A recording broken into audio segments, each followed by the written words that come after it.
श्रीमद् वाल्मीकि रामायण के बालकांड के 31वें सर्ग को हम प्रारंभ कर रहे हैं। अथ 31 सर्गः। श्री राम लक्ष्मण तथा ऋषियों सहित विश्वामित्र का मिथिला को प्रस्थान तथा मार्ग में संध्या के समय सोनभद्र तट पर विश्राम। अथ ताम रजनीम तत्र कृतार्थौ राम लक्ष्मणौ उषतुर्मदितो वीरौ प्रहष्टेनांतरात्मना। तदंतर विश्वामित्र के यज्ञ की रक्षा करके कृत्य हुए श्री राम और लक्ष्मण ने उस यज्ञशाला में ही वह रात बिताई। उस समय वे दोनों वीर बड़े प्रसन्न थे। उनका हृदय हर्षोल्लास से परिपूर्ण था। प्रभातायां तु शर्वर्यां कृतपौर्वाहनिक्रियौ विश्वामित्र मृषीश्चान्यान् सहितावभिजग्मतु। रात बीतने पर जब प्रातः काल आया तब वे दोनों भाई पूर्वान काल के नित्य नियम से निवृत्त हो विश्वामित्र मुनि तथा अन्य ऋषियों के पास साथ साथ गए। अभिवाद्य मुनि श्रेष्ठम ज्वलंतम इव पावकम उचतुः परमोदारम वाक्यम मधुरभाषिणौ। वहां जाकर उन्होंने प्रज्वलित अग्नि के समान तेजस्वी मुनि श्रेष्ठ विश्वामित्र को प्रणाम किया और मधुर भाषा में यह परम उदार वचन कहा। इमोस्म मुनि शार्दुल किंकरो समुपागतौ आज्ञाप्य मुनि श्रेष्ठ शासनम करवावकिम। मुनि प्रवर, हम दोनों किंकर आपकी सेवा में उपस्थित हैं। मुनि श्रेष्ठ आज्ञा दीजिए, हम क्या सेवा करें। एवं मुक्ते तयोर्वाक्ये सर्व एव महर्षयः विश्वामित्रं पुरस्कृत्य रामं वचनम अब्रुवन्। उन दोनों के ऐसा कहने पर वे सभी महर्षि विश्वामित्र को आगे करके श्री रामचंद्र जी से बोले। मैथिलस्य नरश्रेष्ठ जनकस्य भविष्यति यज्ञः परम धर्मिष्ठस्तत्र यास्यामहे वयम्। नरश्रेष्ठ मिथिला के राजा जनक का परम धर्ममय यज्ञ प्रारंभ होने वाला है, उसमें हम सब लोग जाएंगे। राजा जनक जी सीता जी के पिताजी थे ना। उनको विदेह भी कहा जाता है। योग दर्शन में कहते हैं, जो योगी की बात करते हैं विदेह योगी। तो राजा जनक जी बड़े विदेह योगी थे, मतलब देह के भान से भिन्न रहते हुए जीवन जीते थे वो। त्वं चैव नर शार्दूल सहस्माभिर्गर्मिष्यसि अद्भुतं च धनुरत्नं तत्र त्वं द्रष्टुमर्हसि। पुरुष सिंह, तुम्हें भी हमारे साथ वहां चलना है।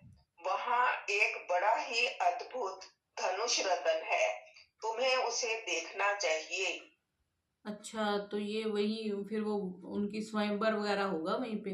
तद्धि पूर्वम नरश्रेष्ठ दत्तम सदसि देवतहि अप्रमेय बलम घोरम मखे परम भास्वरम। पुरुष प्रवर, पहले कभी यज्ञ में पधारे हुए देवताओं ने जनक के किसी पूर्व पुरुष को वह धनुष दिया था। वह कितना प्रबल और भारी है, इसका कोई माप तोल नहीं है। वह बहुत ही प्रकाशमान एवं भयंकर है। नस्य देवा न गंधर्वा न असुरा न च राक्षसः कर्तुम् आरोपणं शक्ता न कथंचन मानुषः। मनुष्यों की तो बात ही क्या है, देवता, गंधर्व, असुर तथा राक्षस भी किसी तरह उसकी प्रत्यंचा नहीं चढ़ा पाते। प्रत्यंचा चढ़ाने के लिए तो उसको उठाना पड़ेगा, उठा ही नहीं पाते थे वो। धनुष तस्य वीर्यं हि जिज्ञासन्तो महीक्षितः नाशे कुर्रोपयुक्तं राजपुत्रा महाबलः। उस धनुष की शक्ति का पता लगाने के लिए कितने ही महाबली राजा और राजकुमार आए, किंतु कोई भी उसे चढ़ा ना सके।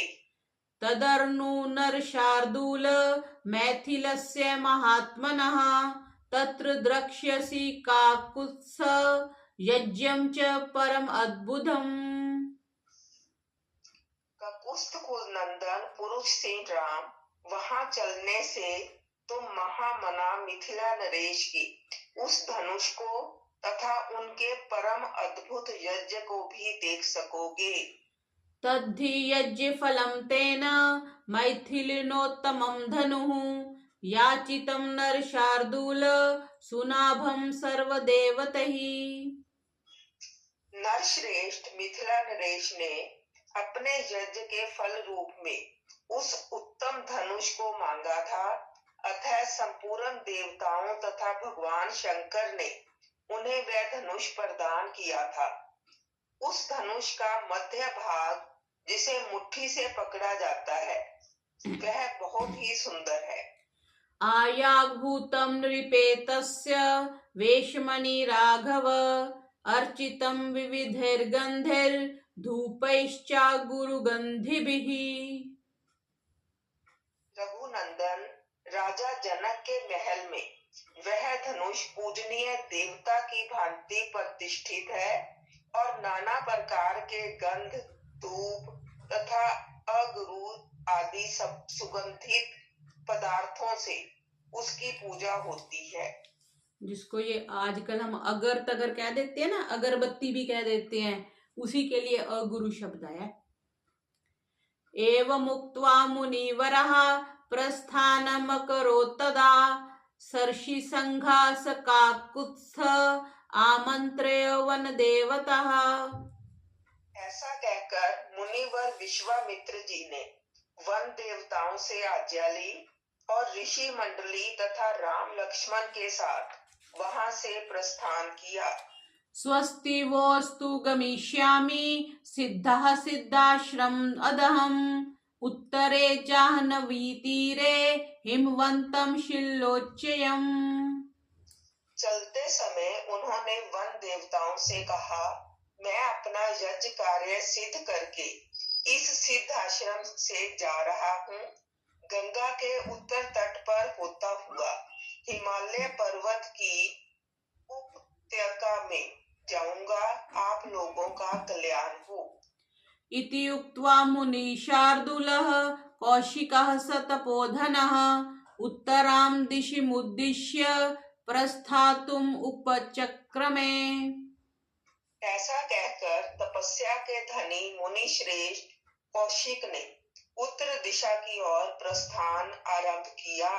तं व्रजन्तं मुनिवरम् अन्वागद अनुसारिणां शक्ति शतमात्रं तु प्रयाणे ब्रह्मवादिनाम्। उस समय प्रस्थान के समय यात्रा करते हुए मुनिवर विश्वामित्र के पीछे उनके साथ जाने वाले ब्रह्मवादी महर्षियों की 100 गाड़ियां चली। देखो तब भी तो गाड़ियां थी, गाड़ियां शब्द आया ना उस समय में। मृग पक्षी गणाश्चैव सिद्धाश्रम निवासिनः अनुजग्मुरु महात्मानं विश्वामित्रं तपोधनम्। सिद्ध आश्रम में निवास करने वाले मृग और पक्षी भी तपोधन विश्वामित्र के पीछे पीछे जाने लगे। जैसे जानवर जाने लगते हैं ना, क्योंकि प्रेम होता है उनका। निर्वर्तयामास ततः संशीर्षंघ सपक्षिणः ते गत्वा दूरं ध्वानं लम्बमाने दिवाकरे वासं चक्रुं मुनिगणः शोणाकूले समाहितः तेस्तं गते दिनकरे स्नात्वा हुताशनः। कुछ दूर जाने पर ऋषि मंडली सहित विश्वामित्र ने उन पशु पक्षियों को लौटा दिया। फिर दूर तक का मार्ग तय कर लेने के बाद जब सूर्य अस्ताचल को जाने लगे, तब उन ऋषियों ने पूर्ण सावधान रहकर सोनभद्र के तट पर पड़ाव डाला। जब सूर्य देव अस्त हो गए तब स्नान करके उन सब ने अग्निहोत्र का कार्य पूर्ण किया। विश्वामित्रं पुरस्कृत्य निषेधुर्मितौजसः रामोऽपि सह सौमित्रीं मुनिस्तानभिपूज्य च अग्रतो निष्ठादाथ विश्वामित्रस्य धीमतः। इसके बाद वे सभी अमित तेजस्वी ऋषि मुनिवर विश्वामित्र को आगे करके बैठे। फिर लक्ष्मण सहित श्री राम भी उन ऋषियों का आदर करते हुए बुद्धिमान विश्वामित्र जी के सामने बैठ गए। अथ रामो महातेजा विश्वामित्रं तपोधनं प्रपच्छ मुनि शार्दूलं कौतूहलं समन्वितम्। तत्पश्चात महातेजस्वी श्री राम ने तपस्या के धनी मुनि श्रेष्ठ विश्वामित्र से कौतूहल पूर्वक पूछा, भगवन् कोऽन्वयं देशः समृद्ध वर्णशोभितः श्रोतुमिच्छामि भद्रं ते वक्तुमर्हसि तत्वतः। भगवान, यह हरे भरे समृद्धिशाली वन से सुशोभित देश कौन सा है? मैं इसका परिचय सुनना चाहता हूँ। आपका कल्याण हो। आप मुझे ठीक ठीक इसका रहस्य बताइए। नोदितो राम वाक्येन कथ्यामास सुव्रतः तस्य देशस्य निखिलं ऋषि मध्ये महातपः। श्री रामचंद्र जी के इस प्रश्न से प्रेरित होकर उत्तम व्रत का पालन करने वाले महातपस्वी विश्वामित्र ने ऋषि मंडली के बीच उस देश का पूर्ण रूप से परिचय देना प्रारंभ किया। इतिहासे श्रीमद् रामायणे वाल्मीकिये आदिकाव्ये बालकांडे 31 सर्गः। इस प्रकार श्री वाल्मीकि निर्मित आर्ष रामायण आदि काव्य के बालकांड में 31वां सर्ग पूरा हुआ। अथ 32 सर्गः।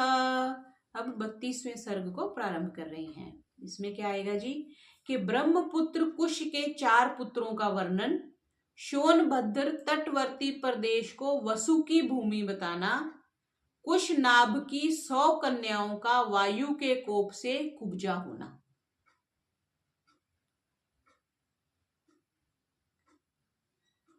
ब्रह्मयो निर्महानासीत् कुशो नाम महातपः अक्लिष्ट व्रत धर्मज्ञः सज्जन प्रतिपूजकः।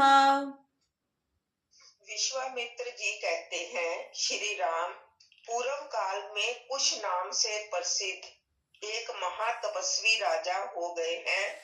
वे साक्षात ब्रह्मा जी के पुत्र थे। उनका प्रत्येक व्रत एवं संकल्प बिना किसी क्लेश या कठिनाई के ही पूर्ण होता था। वे धर्म के ज्ञाता, सत्पुरुषों का आदर करने वाले और महान थे।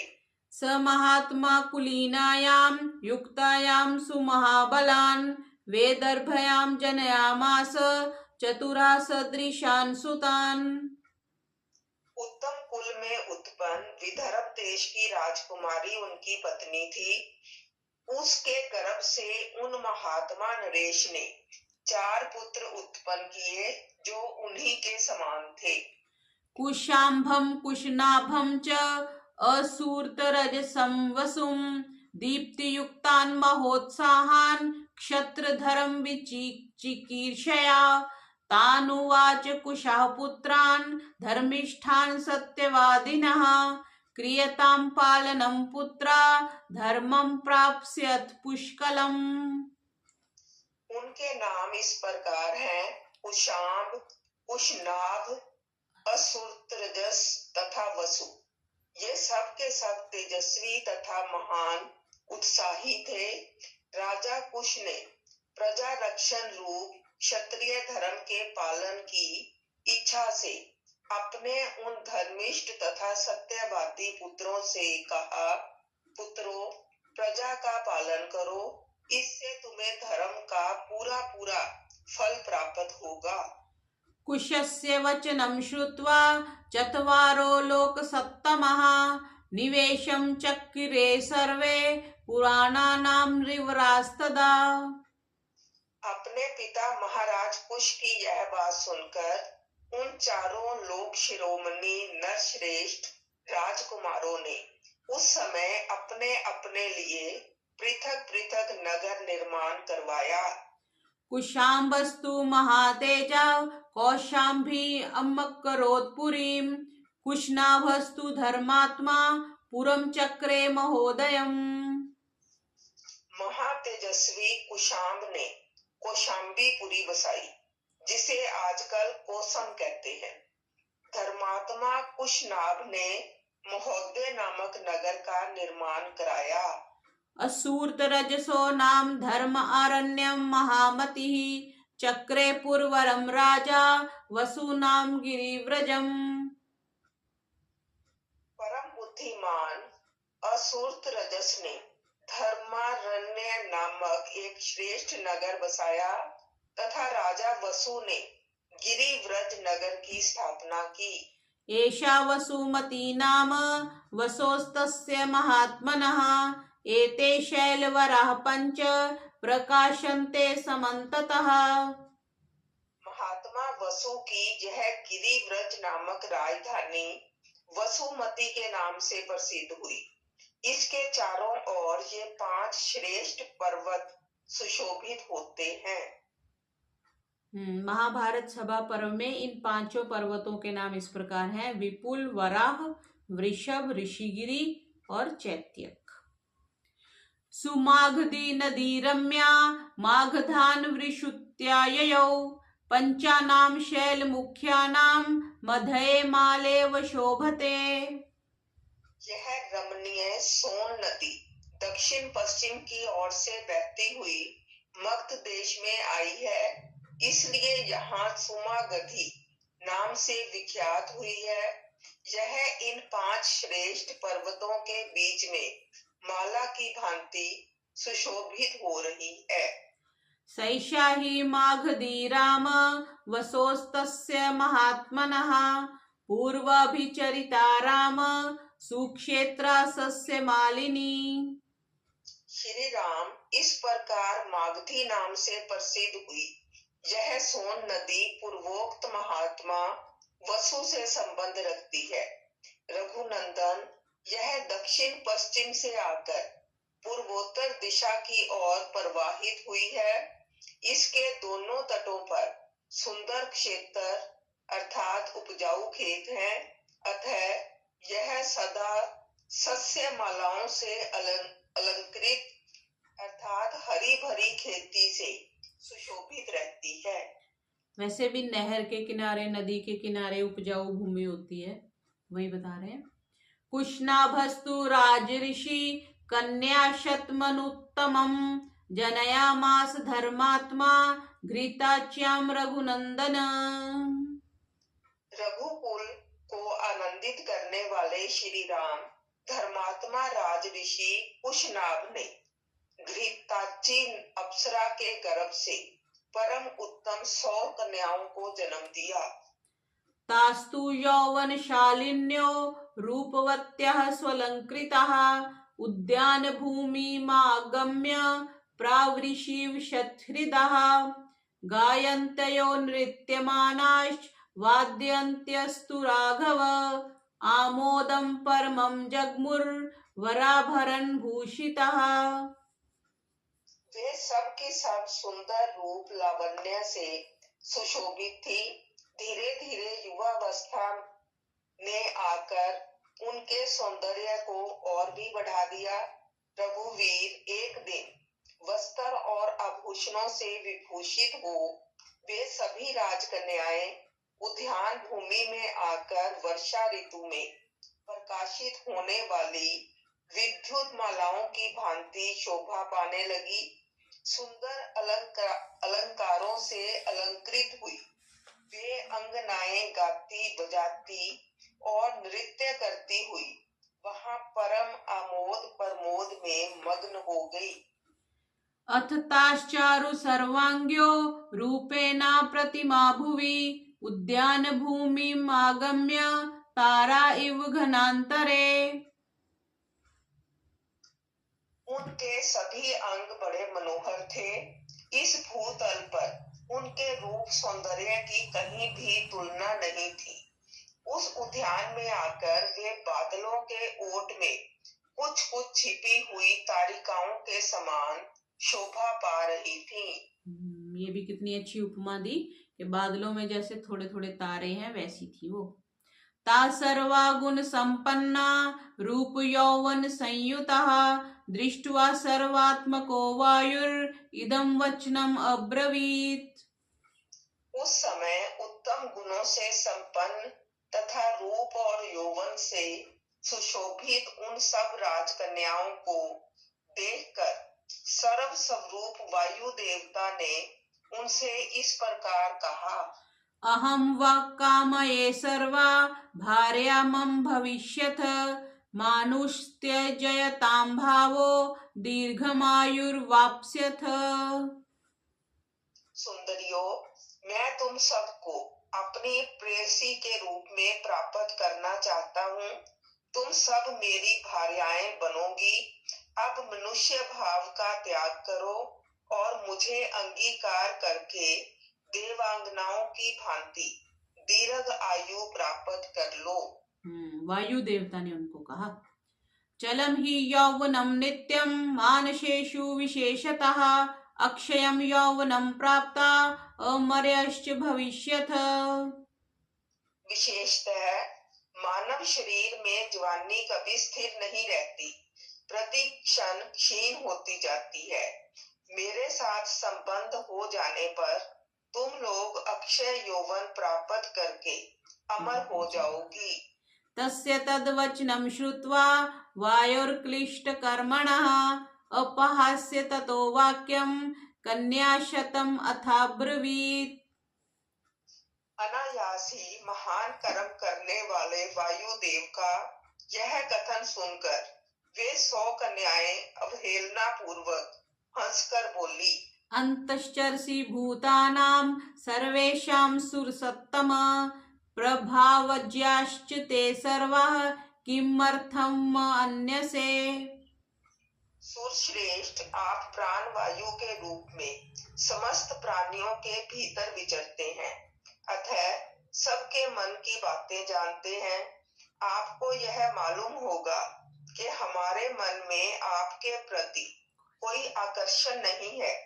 हम सब बहनें आपके अनुपम प्रभाव को भी जानती हैं, तो भी हमारा आपके प्रति अनुराग नहीं। ऐसी दशा में यह अनुचित प्रस्ताव करके आप हमारा अपमान किस लिए कर रहे हो। कुशनाभसुता देव समस्ताः सुरसत्तम स्थानाच्या वै तुम दैवं रक्षामस्तु तपोवयम्। देव शिरोमणे, हम सब की सब राज ऋषि कुशनाभ की कन्याएं हैं। देवता होने पर भी आपको शाप देकर वायु पद से भ्रष्ट कर सकती हैं, किंतु ऐसा करना नहीं चाहती, क्योंकि हम अपने तप को सुरक्षित रखती हैं। बिकॉज अगर अपन किसी को श्राप देते हैं ना, तो वो भी तो अपनी तपस्या के बल से देंगे ना। इसलिए जो वास्तव में प्रभु के भक्त होते हैं वो किसी को श्राप नहीं देते, क्योंकि उससे उनका तपस्या क्षीण होती है। माँ भूत सकालो दुर्मेध पितरम सत्यवादिनम अवमन्य स्वधर्मेन स्वयंवर मुपासमहे। दुर्मते, वह समय कभी ना आवे जबकि हम अपने सत्यवादी पिता की अवहेलना करके कामवश या अत्यंत अधर्म पूर्वक स्वयं ही वर ढूंढने लगे। पिता हि प्रभुरस्माकं दैवतं परमं च सः यस्य नो दास्यति पिता स न भर्ता भविष्यति। हम लोगों पर हमारे पिताजी का प्रभुत्व है। वे हमारे लिए सर्वश्रेष्ठ देवता हैं। पिताजी हमें जिसके हाथ में दे देंगे वही हमारा पति होगा।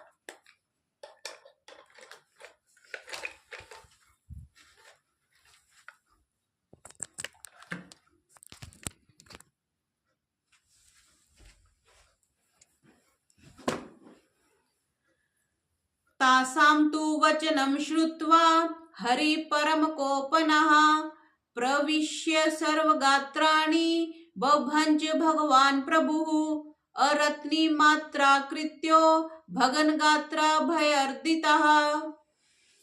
उनकी यह बात सुनकर वायुदेव अत्यंत कुपित हो उठे। उन ऐश्वर्यशाली प्रभु ने उनके भीतर प्रविष्ट हो सब अंगों को मोड़कर टेढ़ा कर दिया। शरीर मुड़ जाने के कारण वे कुबड़ी हो गई। उनकी आकृति मुट्ठी बंधे हुए एक हाथ के बराबर हो गई। वे भय से व्याकुल हो उठी।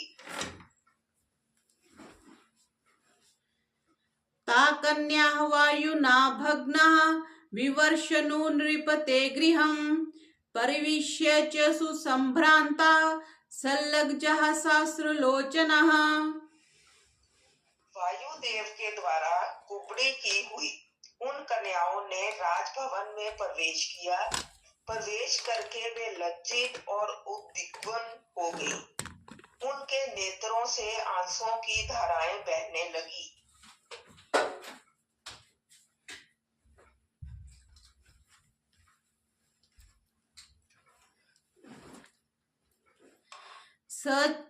सच्चतादयिता भग्नः कन्याः परमशोभनः दृष्ट्वा दीनास्तदा राजा संभ्रात इदमब्रवीत्।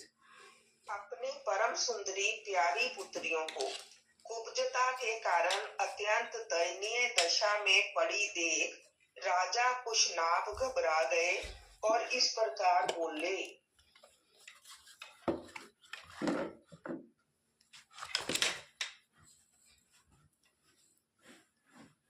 किमिदं कथ्यतां पुत्र्यः को धर्मो मन्यते कुब्जः केन कृता सर्वाश्च चेष्टनत्यो नाभिभाषत। एवं राजा विनिश्वस्य समाधिं संदधे ततः। पुत्रियों, यह क्या हुआ बताओ। कौन प्राणी धर्म की अवहेलना करता है? किसने तुम्हें कुबड़ी बना दिया जिससे तुम तड़प रही हो, किंतु कुछ बताती नहीं हो? यूं कहकर राजा ने लंबी सांस खींची और उनका उत्तर सुनने के लिए वे सावधान होकर बैठ गए। सावधान होकर बैठ गए। इतिहासे श्रीमद् रामायणे वाल्मीकिये आदिकाव्ये बालकांडे 32 सर्गः। इस प्रकार श्री वाल्मीकि निर्मित आर्ष रामायण आदि काव्य के बालकांड में 32वां सर्ग पूरा हुआ। ओम सर्वेभ्यो नमः।